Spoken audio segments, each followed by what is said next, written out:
מחצית השקל, אם נתבונן, בורא עולם מצווה את עם ישראל במחצית השקל. מה הסיבה? שלא יהיה בהם נגף. באמת, רק במחצית השקל הסיבה שלא יהיה נגף. אבל יש לפעמים שהסיבה היא אחרת לגמרי. וזה מתנות לאביונים. עכשיו אנחנו לפני פורים. קיצור אלשיך מביא מדרש שהסיבה שצריך לתת מתנות לאביונים זה לעילוי נשמת משה רבנו. אז שמעתי מהרב פינקוס שליטה, הוא אומר, מה, אנחנו יכולים לעשות עילוי נשמה למשה רבנו? אז הוא אומר, לומדים מפה ג' דברים. א', שגם אדם כמו משה רבנו צריך שיעשו לו עילוי נשמה, זה דבר אחד. ואם משה רבנו זה מועיל לו, אז כל אחד זה מועיל לו ודאי.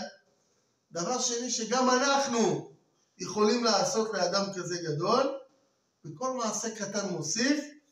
דבר שלישי, שבשביל לעשות עילוי נשמה, אתה לא צריך לטפס על קירות. מספיק כמה שקלים, מספיק מתנות לאביונים. אתה עושה לו עילוי נשמה.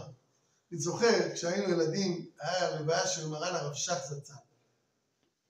ואז הקריאו את הצוואה שלו, שהוא מבקש מכל תלמידים שלו, מכל מה שיעשה לו, הוא רוצה שיעשו לו טובה, שילמדו משנה אחת לעילוי נשמתו, יחשבו מחשבה אחת של מוסר. אמרתי, נו, מחשבה אחת, משנה אחת, מה זה יכול כבר להועיל לו?